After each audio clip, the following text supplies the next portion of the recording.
Et yo, j'espère que vous allez bien. On se retrouve aujourd'hui pour une nouvelle vidéo, cette fois-ci pour le voleur quête. Donc beaucoup m'avaient demandé un petit peu une vidéo, la liste et surtout un petit peu comment jouer le mulligan. Parce que c'est une des classes sûrement les plus faciles à jouer, un des decks les plus simples et en même temps les plus forts. Ça a été mon meilleur score pendant le Master Tour, donc on va voir ensemble la decklist et on va essayer de voir quels sont les bons, mauvais match-up et comment on peut essayer de gagner les mauvais match-up. On voit ça tout de suite. Voici pour la liste que j'ai joué carte pour le Master Tour. Donc comme vous le voyez, il n'y a pas de petit Mr. Chak à 8 de mana ou encore de petit Edwin ou encore notre petit Mr. Smite. Donc pas de Mr. Smite non plus, là c'est vraiment une liste basée pour faire la quête le plus vite possible. Et c'est pour ça que du coup on a vraiment le petit Scabs à 4 de mana, le petit Chak, qui permet justement de faire un meilleur play tempo. Quand vous faites passage secret, vous pouvez jouer du coup, vous faites passage secret, si vous avez le mana pour jouer Scabs, vous pouvez jouer 2 cartes à 3 de mana, de la pioche. Et voilà, en fait, le fait de ne pas jouer des cartes comme Smite, le petit Chak à 8 de mana, c'est ce qui va vraiment apporter cette stabilité au deck et qui va faire que vous allez faire la quête de manière consistante, souvent sur tour 5, vous avez presque fini la quête, ça dépend si vous avez la pièce, si vous n'avez pas la pièce, si vous avez eu l'early. Donc voilà. La carte qui est très forte et donc qui vient booster vraiment l'archétype par rapport à avant, parce que j'avais pas encore présenté de voleur quête à ma mémoire, et c'est la carte qui vraiment m'a tapé à l'œil pour jouer la decklist, et c'est pour ça d'ailleurs que je l'ai ramené en Master Tour, en tournoi. C'est cette petite carte, invoque un serviteur random de coût équivalent au nombre de SI7 que vous avez joué pendant cette partie. Donc ça va être nerfé, mais quand vous jouez cette propre carte, elle se compte elle-même. C'est-à-dire que normalement, imaginons que vous n'avez pas encore joué de carte SI7, vous allez jouer cette carte et ça va invoquer un drop 0, parce que vous n'en avez pas encore joué. Sauf que là, elle se compte elle-même, donc c'est pour ça que c'est encore plus broken. Donc voilà, on va voir comment ils vont patcher ça, mais même s'ils patchent ça, ça risque d'être quand même assez fort, parce que a priori tu joueras juste la carte, et comment dire, si tu lâches à 2 steps, ça comptera pour 1 de plus. C'est juste qu'ils auront nerf le côté drop 1 de plus, ça sera juste un drop 1 de moins, quoi, par rapport à maintenant. Donc voilà, pour ce qui est du mulligan, on va chercher le cutlass contre les decks aggro, et sinon, vous n'êtes pas obligé de garder les cutlass, vous préférez avoir l'extorsion, vous préférez avoir Foxy si vous n'avez pas la pièce. Si vous avez la pièce, contre les match-up tempo, pourquoi pas garder le Foxy, mais j'ai tendance à ne pas le garder, sauf si j'ai le Swindle ou j'ai déjà les 6-7 Agent, qui est une carte combo et qui synergise avec le Foxy. Le Scabs également synergise avec. Mais imaginons que vous êtes contre un deck lent tel que Guerrier Control. Contre Guerrier Control, vous préférez largement faire la quête le plus vite possible. Cette carte, vous n'allez pas la garder au mulligan, vous préférez vraiment avoir d'abord les autres SI7. Et ensuite, cette carte plus tard, vous la voulez vraiment plus tard. Et voilà, quand vous avez joué déjà 4 SI7, si vous avez SI7 Smuggler, ensuite avec Shadow Step, vous le rejouez. Ça a de quoi être très fort, mais c'est pour ça qu'il ne faut pas la garder au mulligan. Donc voilà, vous allez garder les autres drop 3, ça va être fine. Surtout avec la pièce, vous pouvez vraiment garder tous les autres drop 3. Donc SI7 agent, opératif, Skulker, ça va être la carte à garder, extorsion on a dit. Et avec ça, on va pas garder l'informante parce qu'il est un peu cher. Mais voilà, le Foxy c'est un bon keep, surtout les match-up tempo et aggro. Mais sinon les match-up très lents tels que Guerrier Control, voilà, vous n'avez pas gardé. Par contre contre Druid, ça va être très bien de garder le Foxy. Donc voilà, Swindle ne va pas être un keep, hormis si vous avez déjà le Foxy, c'est le seul scénario où vous pouvez le garder. Et Secret Passage, quand est-ce que vous allez le faire ? Si vous avez vraiment rien à jouer, si vous n'avez pas de drop 3 à curver, si vous n'avez pas de curve en fait, tout simplement. Si vous n'avez pas de curve. Donc la quête, ça veut dire tu joues 2 cartes, ajoute une carte de SI7 dans ta main. Les cartes de SI7, c'est soit une 3-2 Death Rattle, inflige 3, c'est une arme, 3-2, inflige 3 à un serviteur aléatoire, soit un espèce de sap pour un mana et l'adversaire peut pas rejouer sa créature, le tour prochain, soit une petite 2-3 camouflage, toutes les cartes coûtent 1 de mana bien sûr, soit une petite 3-2 qui choisit la top carte adverse que votre adversaire va top deck entre 3 cartes. Soit quelle carte en oublié, plus 2 d'attaque et camouflage. Donc voilà, en plus de ça, vous avez la récompense de quête finale qui va être une 7-7 qui vous ajoute les 5 parties. Donc voilà, pour l'analyse du deck, on va se retrouver ensemble en game maintenant. Donc pour les cartes que vous pouvez enlever potentiellement soit Scabs, soit Tenno, si vraiment vous manquez de légendaire, vous manquez de poussière, mais vous voulez quand même tester le deck. Et la carte pertinente à ajouter est tout simplement le SC7 Infiltrator, parce que c'est une 5-4 pour 4 et un SC7. Et globalement, vous serez plus stable en termes de quête. Donc vous pouvez jouer le Scab si vraiment vous l'avez et que voilà, vous avez rien d'autre à mettre. Le seul problème, c'est que voilà, sous Secret Passage, ça sera une carte morte. Et alors que Tenno et vraiment Scab, c'est 2 cartes qui ne sont pas des cartes mortes. Ça veut dire que sur Passage Secret, vraiment, les probas de ne pas avoir de carte morte est très très élevé avec cette liste là. Donc c'est la liste finale, telle que je vous la conseille, mais si vous n'avez pas de légendaire, voilà, vous avez l'option de la 5-4. Donc on va être en top 50, on va jouer tranquillement. On risque d'affronter beaucoup de druides. Je crois que je suis en stat favorable contre druide. On va voir ça ensemble avec mon tracker que je vais ouvrir. Ok, on affronte un chasseur. Est-ce que je vais avoir les stats? Pourquoi mon deck n'est pas détecté? Je ne sais pas. Ok, c'est bon. Chasseur, c'est un match-up compliqué mais gagnable. Ici on va garder donc la quête évidemment et le SC7 agent. Extorsion, c'est une très bonne carte à avoir. L'arme 1, c'est une très bonne carte aussi. Donc là, on va rechercher le Foxy, le Skulker également, contre aggro. Et voilà, la 2-4 pour 3 est pas mal parce que le côté camouflage et votre adversaire peut pas la value trade, c'est un petit plus.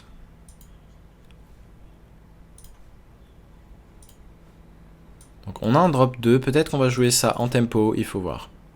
Le Foxy serait vraiment une bonne draw tout simplement. Parce que le Foxy vous permettrait... Oh, c'est un quête. Ok, quête a moyen d'être un bon match-up. Donc on va pas taper. Ici, on va juste faire sûrement opérative into extorsion agent.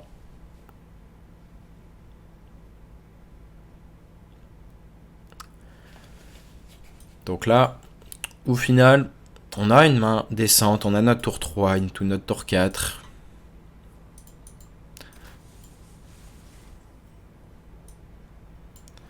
On va jouer ça, on veut pas taper, on veut laisser le héros adverse intact. On va avoir le petit Smurgler ici. Oh, il joue très tard.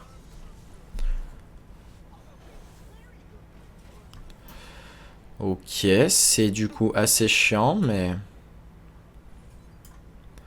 on va devoir gérer ça.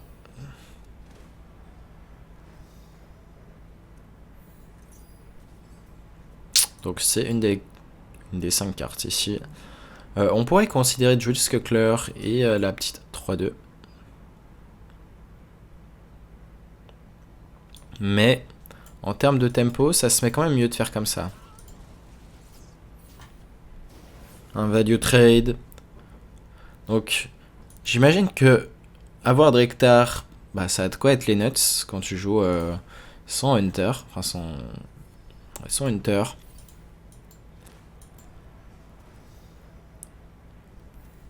Parce que c'est ce qui fait qu'il a une sortie en fait plus tempo que nous.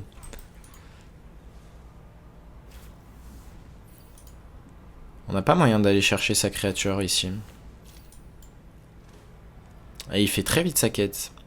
Donc c'est sûrement une des sorties les plus fortes de Hunter qu'on pourrait se prendre. De Hunter Quest. On est déjà à 15 PV. Alors que normalement on n'est pas censé se prendre autant de dégâts. Donc ici on va juste faire ceci. C'est ce qui met le plus de tempo.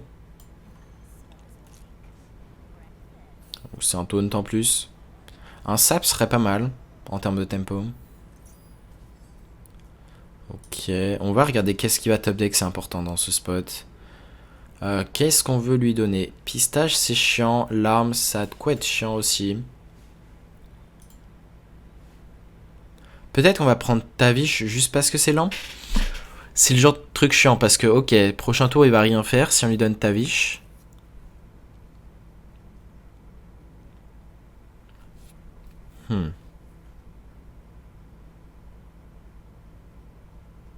Ouais, peut-être que le pic, c'est quand même Tavish pour le ralentir.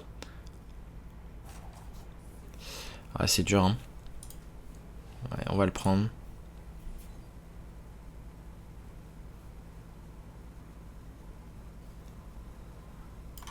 Et on va trade ça. Donc, on peut faire la quête prochain tour. On va peut-être même Shadow Step là 1-3 avec Tenno. Donc, c'est pour ça que Tenno est très fort. Bon, c'est très fort ce qu'il nous fait. Hein. C'est vraiment très très fort.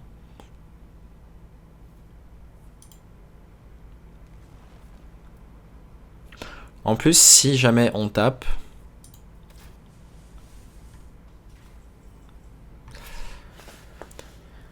Ouais, ici, c'est le problème. Si jamais on tape, il a la quête.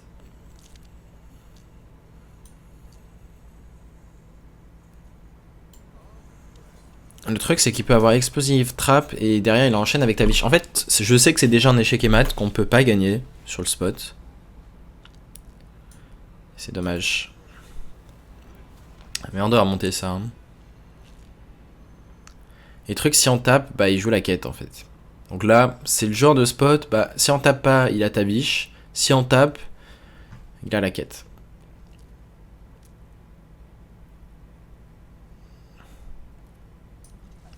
Je pense qu'on n'a pas le choix.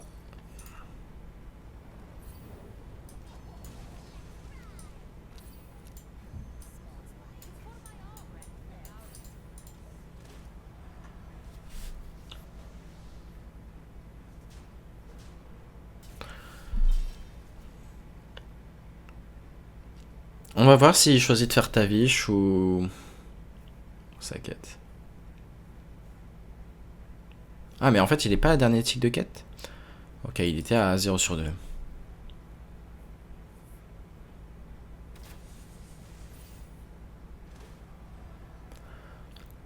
Il va pouvoir tuer la 4-3 ici.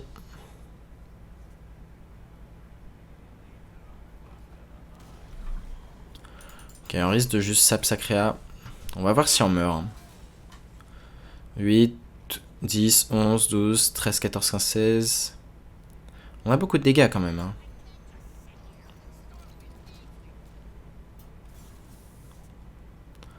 On a beaucoup de dégâts. On veut contrôler son top deck, je pense, c'est important.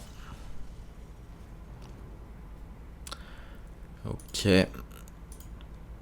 Surtout pas aim shot. Je pense qu'on va prendre piercing shot juste parce que c'est cher. Du coup, c'est chiant. Parce qu'il va avoir 8, 6, 4. On sait qu'il y a une carte de sa main qui est Tavish. Celle de gauche. Et je pense qu'il faut espérer qu'on ne meure pas ici.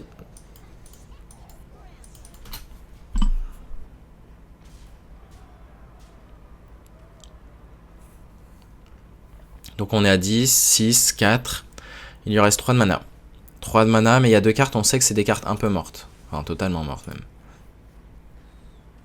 Bon, vu comme il a l'air parti, on est sûrement mort. Ouais, il avait du burst.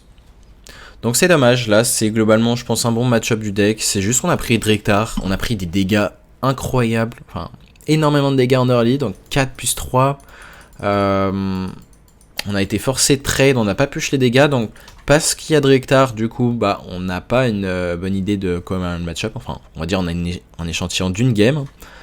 Et globalement, Hunter Quest, on a de quoi être plus rapide, parce qu'en fait, on fait camouflage sur notre serviteur, on a la furie des vents pour finir l'adversaire. Ça veut dire que bah, Hunter, en fait, peut pas vraiment contrer ça. Donc c'est pour ça que c'est un bon match-up.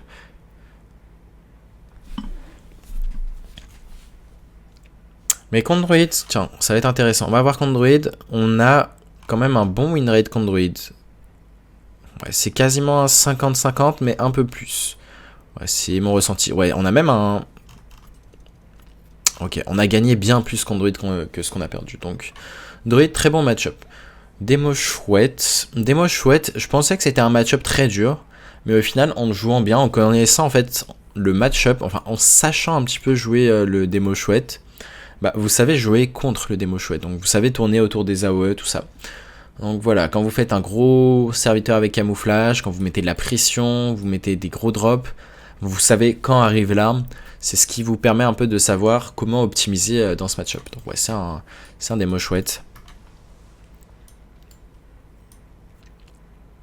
On va faire la quête. On peut envisager de faire 2-2, Shadow Step 2-2, on verra.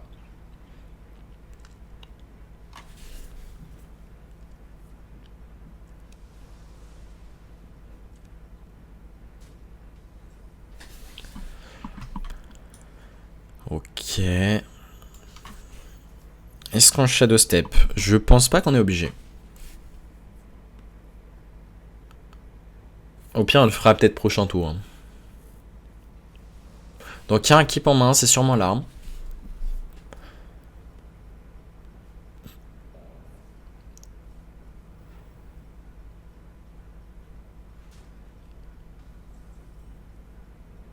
Ok, on a réduit le coût de l'arme. On pourrait choisir de refaire un drop 2 et de jouer la récompense. On a la possibilité toujours de Shadow Step. Hein. On a récupéré une arme. Est-ce qu'on va choisir de la jouer? On va dire que oui. On va Shadow Step. L'argument c'est que derrière on peut jouer un autre SE7.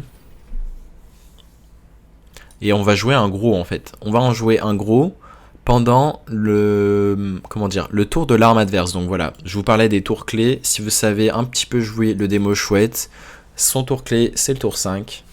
Et on est sûr à 100% que ça va être la fameuse carte. Allez, c'est parti. Une 6-6, c'est quand même un petit peu de pression.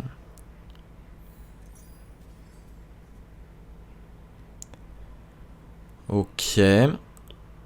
Oh, on a ça qui coûte qu'un de mana. J'imagine qu'on va le jouer.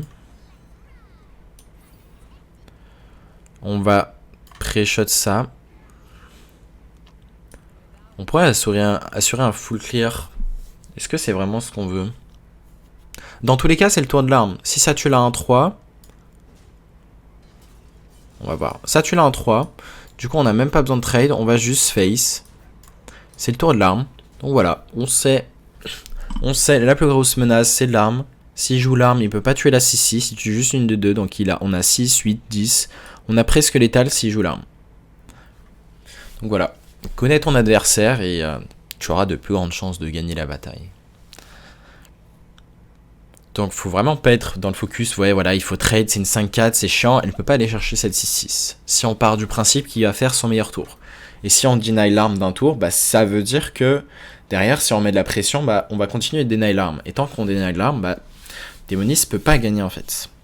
Et vous allez pouvoir juste faire votre setup de camoufler une 7-7. Une 7-7 qui sera donc ingérable et qui a de quoi vous donner la game. Donc voilà, on va faire la quête sur tour 5 ici. On a une bonne early, très bonne early. On a eu les doubles skulkers. Et on n'a pas encore eu les smugglers. Donc voilà, vous voyez la pertinence de les garder pour plus tard.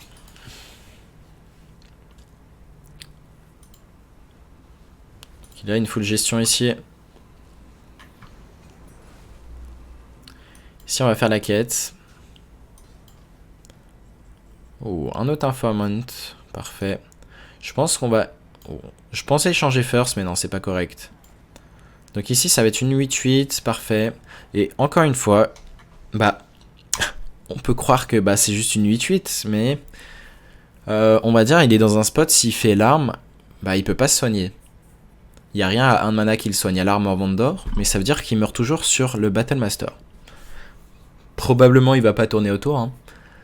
Mais... si on top deck, c'est gagné, si jamais il choisit de faire l'arme. Donc on va encore une fois le forcer à deny son tour d'arme. Et ça va être la force. Ok, finalement il va faire son arme. Donc il va accepter la défaite sur Battle Master. C'est sûrement le winning player d'ailleurs. Il va face, pourquoi pas. On a 11, on a 13, c'est dommage, on est close. Hein.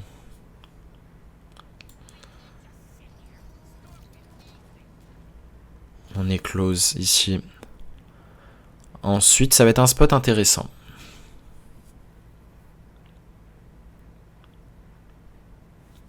On pourrait choisir de juste sap sa créa. Ouais, c'est ce que je vais faire. Pourquoi? Parce que s'il a envie de faire quelque chose comme backfire, eh ben, il a une main pleine. Du coup, il est obligé d'abord jeter une carte et ensuite faire le backfire. Donc, il a une carte morte. En plus de ça, voilà. On va voir ce qu'il fait. Oh, il a Hysteria. Ok, donc dans tous les cas, on n'aurait pas pu tourner autour avec camouflage.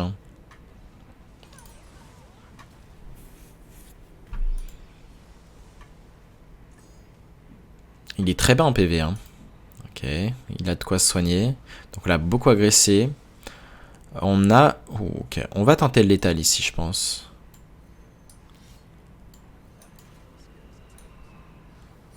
Est-ce que c'est correct? J'aurais envie de dire oui. On a 2 stabs.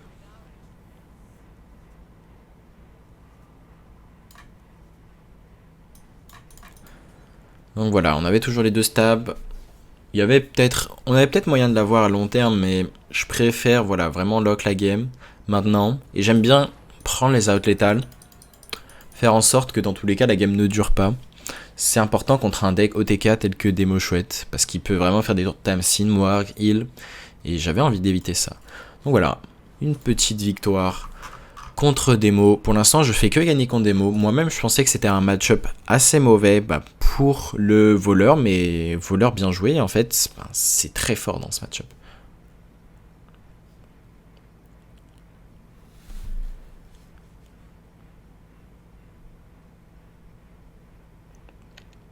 Est-ce qu'on va voir un druide? Parce que vraiment, en fait, druide, c'est le match-up le plus pertinent. Parce que sûrement, même à votre elo, peut-être pas, ça va être le match-up que vous allez le plus affronter. Peut-être, peut-être pas. En tout cas, j'en affronte beaucoup. C'était surtout session de... il y a 3 jours, je crois. Ah non, en fait, pour être plus pertinent, il faut aller sur nos stats de Demon Hunter. C'est pas celle-là. Est-ce que ce sont celles-là? Non plus, c'est celle-là. Donc druide, on en a affronté 7 d'affilée, 2 ensuite. Enfin, vraiment, c'était beaucoup de druides hier. En top légende, en tout cas. Mais là, ça a l'air de s'être calmé. Peut-être que les gens jouent des decks qui counter druid, justement. Et si c'est le cas, bon, ça va être le retour de notre Demon Hunter. Enfin, on va jouer le Demon Hunter à nouveau, je pense, aujourd'hui. Parce que le deck est bon tant que vous affrontez pas de druide.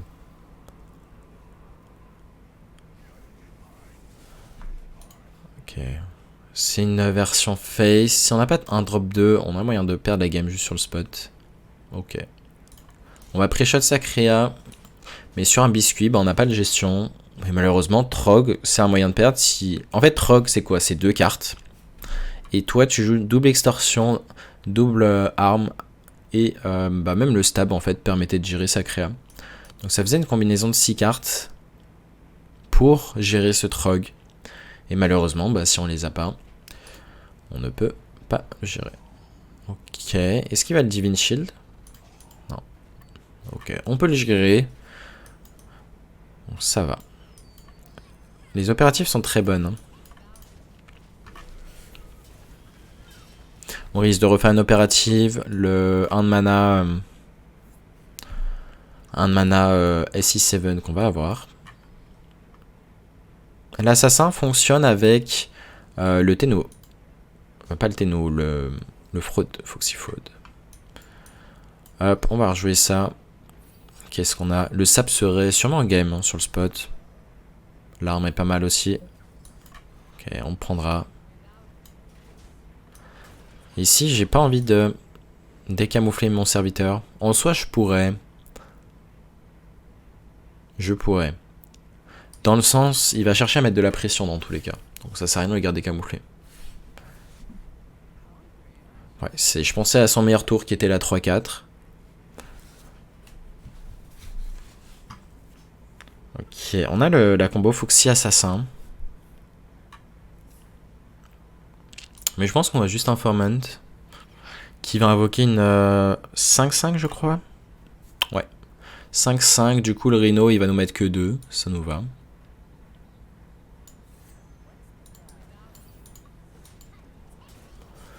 Voilà, on prend pas les dégâts, on met pas la 2-2.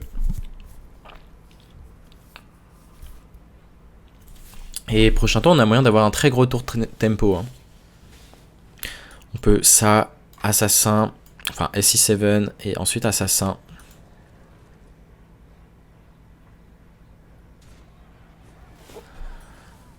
Ok.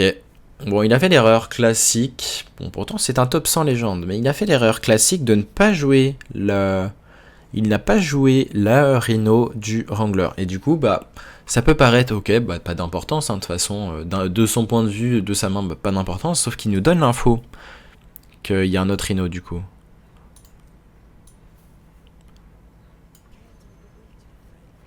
On va jouer Stab. Il scabs ici. On va envoyer sa face. Pourquoi? Parce que le C7, on va tuer son serviteur. On va essayer de placer pour... Ok, on va voir ce qu'on a.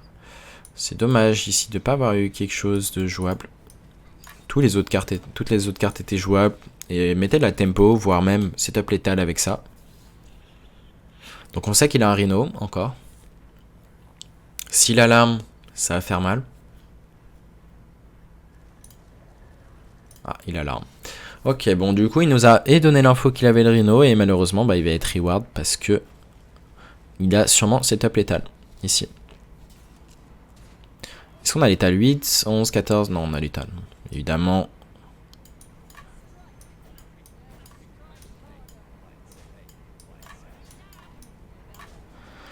Exact, létal. Parfait. Bon, voilà. C'était une sortie... si le Trog... S'il faisait un petit biscuit sur le Trog, bah, on gagnait sûrement pas la partie. On allait devoir pré-shot le Trog en 2 temps. Ça allait être très complexe. Donc voilà, Hunter a moyen d'être un match-up assez fine. Faut juste savoir jouer autour du Rhino, savoir quand taper. Par exemple, au tour 4, on a choisi de taper Face, de pas garder tous les serviteurs camouflés, parce qu'on a tourné autour de la meilleure créa, enfin du meilleur tour adverse, hein, la 3-4, le Wrangler. Donc voilà, tous les petits tips qui font que bah, maintenant on a eu exact létal. Si on n'avait pas tapé au tour 4, bah, on n'aurait pas eu létal. Donc vraiment, tous les moves ont leur importance, et sans avoir joué parfaitement cette game, bah on gagnait pas tout simplement. Donc vous voyez l'importance de ne pas faire d'erreur. Mage, j'ai tendance à dire on peut lui mettre beaucoup de pression. À moins qu'il y ait flow into Mozaki sur 7. On va juste garder l'opérative.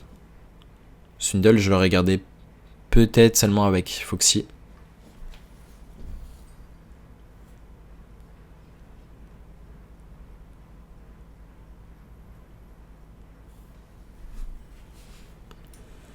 Ok, ici on va juste échanger, je pense.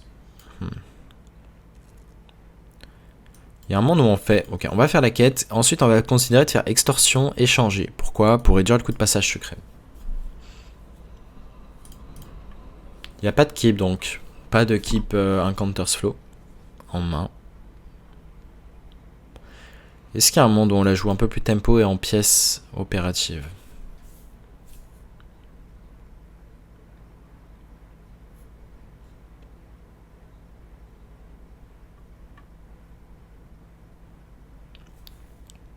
On pourrait en soi.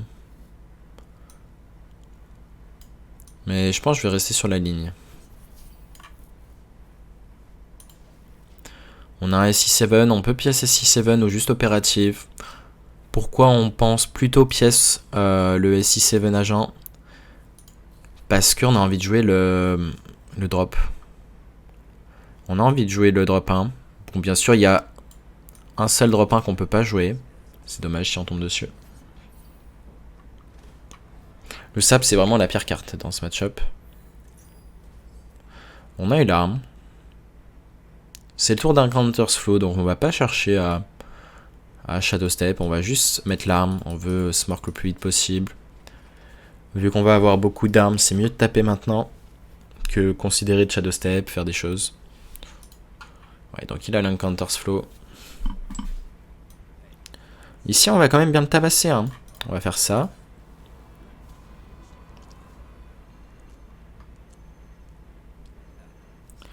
Il est déjà à 15.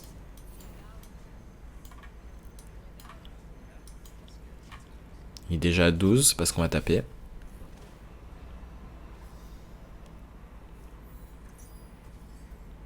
Une autre arme. L'arme à couette clutch.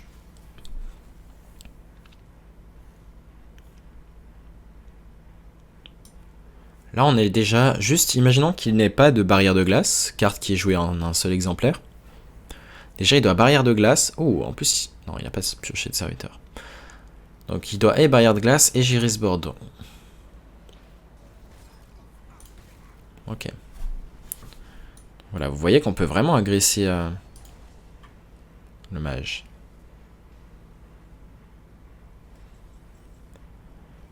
Ok. C'est un choix tricky ici. Hein. Mais ici, je préfère ne pas donner target. Et juste faire comme ça. Comme ça, on va faire Secret Passage prochain tour. Et on a SC7 et Stab qui nous donne l'étal. Bon, bien sûr, à condition qu'il ne fasse pas de barrière de glace. Ah, il va tenter le kill. Bon, tour 6, mourir. Ce sont des choses qui arrivent. Hein, ça voulait dire, après un encounter saut, ça voulait dire exactement les 2 biscuits. Donc top 10 cartes piochées. Donc si on meurt maintenant, bah, c'est les risques. Hein. Il va piocher. Il faut que les étoiles s'alignent quand même. Hein. Déjà, ça c'est une carte qui lui permet d'augmenter le coût de ses sorts. Bon, il y a peu de chance quand même. On est à 29. Hein. On va pas déconner. Voilà, on est obligé d'échanger. Son Mozaki va mourir. Et on peut trouver l'étal.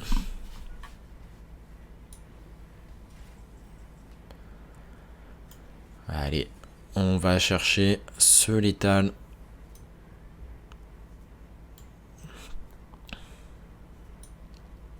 Ici, on va juste Secret Passage parce qu'on a 2 outs, on veut le maximum de mana. Dans tous les cas, on a le kill sur le Mozaki.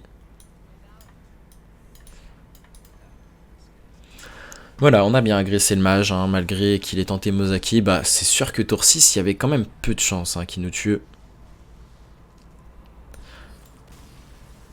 Mais voilà, on arrive à être stable dans la complétion de quête. Bon, là, c'est un match-up tricky, hein, on a pu juste l'agresser. Fallait vraiment voir que, bah, avec les Shadow Step de SC7 agent, on avait vraiment moyen de mettre de la pression, d'agresser les points de vie adverses et bah, de tuer le plus vite possible. Hein. C'est ce qu'on veut contre Mozaki. Dans tous les cas, certaines listes ne jouent pas de stab, donc le sort à 2 qui inflige 2, puis 4, puis 6 selon votre mana.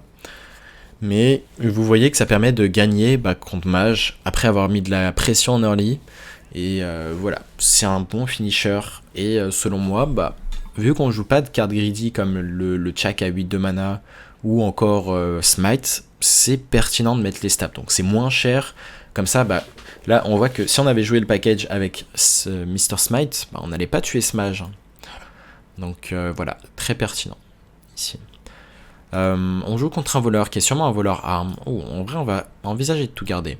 Ça a l'air très lent comme ça, mais contre un voleur arme, voilà, on peut faire un très gros tour 4. C'est pour ça qu'on va tout garder. C'est sûrement un voleur arme. Bon, ça peut être un quest aussi. Ok, c'est un mirror. On a un SC7 qu'on pourrait éventuellement jouer prochain tour. Mais j'ai plutôt envie de le garder pour Scabs. Tennu, on aurait pu se dire, vas-y, on le balance tempo. J'aurais fait seulement contre voleur 1. Dans ce match-up, je suis pas fan. Parce qu'on veut vraiment l'utiliser bah, pour remonter un SC7 par exemple. Là, j'aime beaucoup juste faire ceci. On a changé de plan de jeu. Hein. Ici, c'est juste qu'on veut reprendre les tempos, on veut pas prendre de dégâts inutiles. Et si le petit agent survit, je vais tout simplement le Tennu, le rejouer. Je rejouer ça pour un mana. On va taper face d'abord, évidemment. On regarde quel élément de SI7 on a. Là, on a vraiment l'agression, en fait. Donc, à tout moment, un camouflage est bon. Faut juste pas le sap. Ok, camouflage est pas mal. J'aime beaucoup le mettre sur lui. Vous vous doutez, hein. Tout simplement, On peut même considérer de taper face parce qu'on est vraiment l'agresseur. Là, vous vous doutez, en fait, il n'a pas le trade juste avec son arme. C'est pour ça qu'on préfère le mettre ici. Si double trade, bah ça nous va très bien. Il va être obligé de double trade.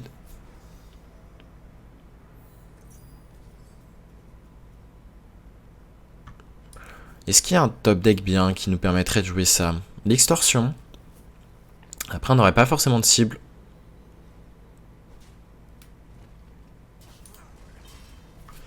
Il va vite dans la quête. Il a eu les 2 Skulkers, c'est ce qui fait qu'il va vite. Est-ce qu'on veut jouer Secret Passage? Sinon, on pourrait SI7 et piocher. Ça fait un drop combien? Là, ça fait un drop 3. Drop 3 plus pioche, c'est assez lent en termes de tempo, je suis pas fan.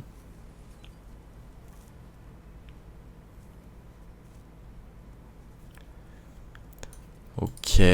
Ici, on peut tout jouer de la main. Quasiment. En vrai, pas tout à fait. Est-ce qu'on veut trade l'extorsion ou on veut la garder? Je pense que c'est plus pertinent de redag ici.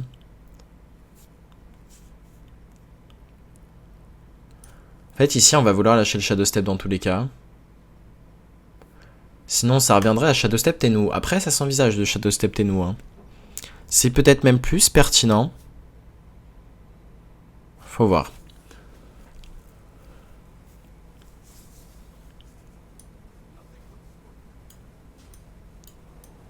C'est peut-être plus pertinent vu qu'on a la petite 1-3 en main. Donc un Tenwu pas cher, c'est vraiment cool. Parce que derrière, en fait, on peut même... En fait, c'est même plus pertinent de Shadow Step le Tenwu que ça, c'est sûr. Parce que Tenwu est plus flexible. Tenwu va marcher avec les assassins.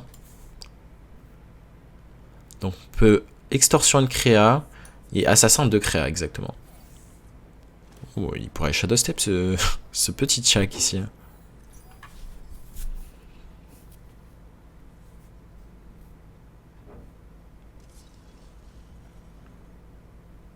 Donc voilà, on voit qu'il a beaucoup de pression, mais c'est pas si grave. On a aussi Scabs. Donc on va peut-être faire un retour à base de Scabs. Ou Néophyte, par contre, ça doit être très très chiant.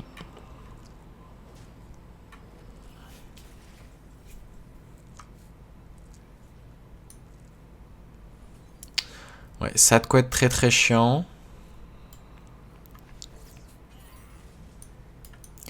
Du coup, ici, on va faire le play le plus tempo possible. Ça va être intéressant. Est-ce qu'on choisit de faire le petit camouflage et ensuite la 1-3 ou on veut faire un drop 4 et tuer une de ses créas? Parce que du coup, là, on aurait un drop 5 et une camouflage. C'est peut-être plus pertinent de faire comme ça.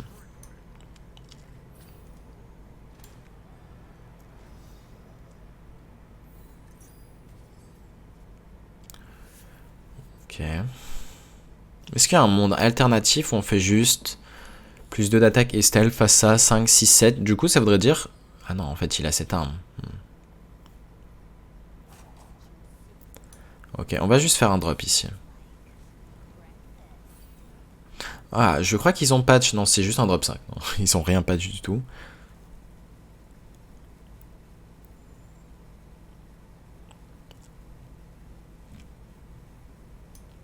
On va taper face.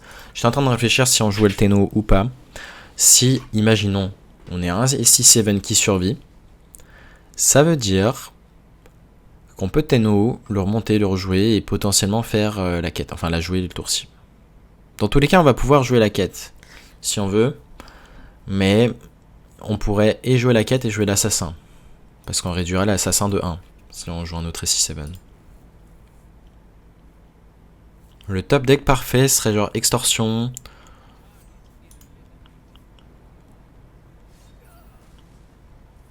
Oh, il a vraiment... En fait, il arrive à faire la quête et en plus de ça, counter la tempo. Déjà que c'est lui qui a la tempo, mais le fait d'avoir SC7, Shadow Step SC7, bah, c'est lui qui reprend la tempo, on n'a plus de board. Et il va sûrement jouer la quête avant nous. Donc c'est assez problématique. Ouais, parce qu'en fait, il nous agresse beaucoup. Il a peut-être même setup les talents 2. Ouais, on est trop bas en PV. Malheureusement, il a eu l'agression. On a dû prendre un plan de jeu assez face.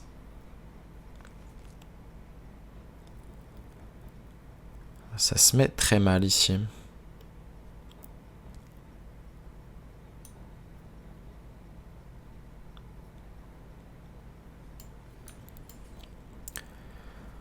Ok. Est-ce qu'on envisage d'aller face? Parce que là, il va avoir 5 de burst de la main. 4, 7, 10, 12, 14, 15. Et il a 5 de la main, donc il a 20. Il faut enlever des dégâts. On va faire assassin. Assassin. Et on va enlever 7. Non, on doit trade avec ce C7, malheureusement.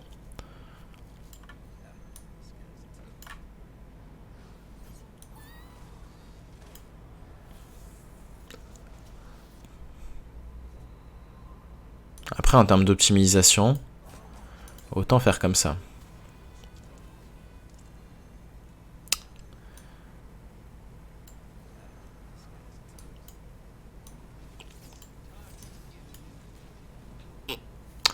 Du coup, on va camoufler celui-là. Et on a setup létal. Il a 2, 4, 5. Normalement, il peut pas nous tuer. Il joue pas de prep. Donc on a normalement bien joué. Malgré sa grosse réponse au tour d'avant. Voilà, c'est vraiment le fait de compter. Compter, c'est très important. Vous voyez que le fait de compter, du coup, on arrive à setup létal. C'était pas un setup létal difficile à faire, mais quand même.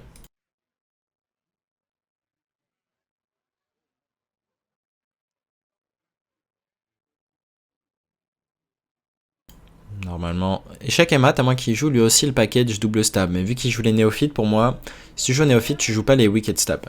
Donc a priori, on est bien.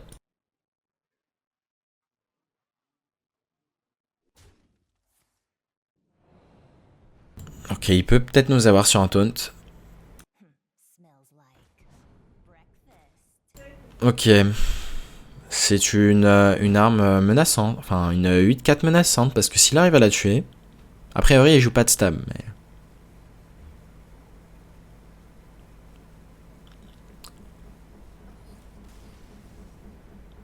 Ok, il a l'air de se douter qu'on avait setup létal. Il était pas obligé de concede. Hein.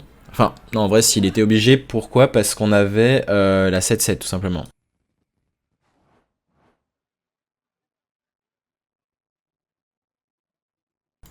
Donc voilà, sur ce, parfait, on a fait une bonne petite session de voleur quête.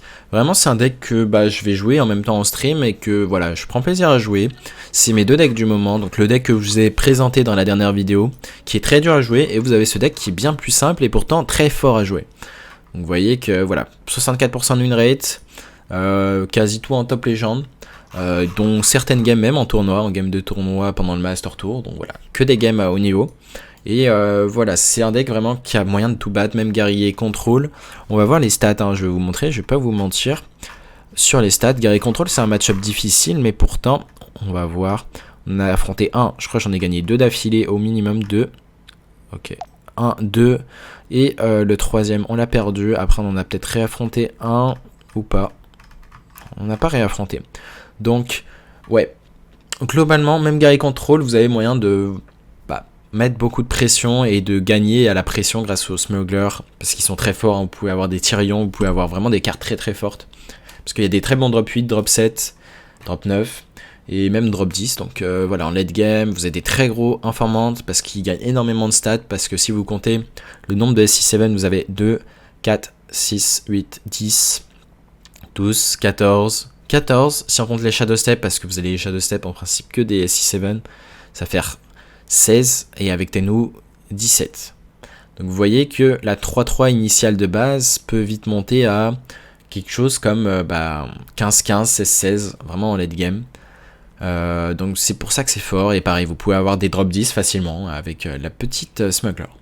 Sur ce, j'espère que cette vidéo vous aura plu. C'est un deck donc très simple à jouer, on a dit. Et voilà, s'il y a un deck que vous avez envie que je vous présente, c'est pareil, qui est très fort mais simple à jouer ou simplement dur à jouer, hein, simplement un guide sur un deck existant, n'hésitez pas à me dire dans les commentaires. Et sur ce, je vous souhaite une bonne journée, une bonne soirée et tchuss.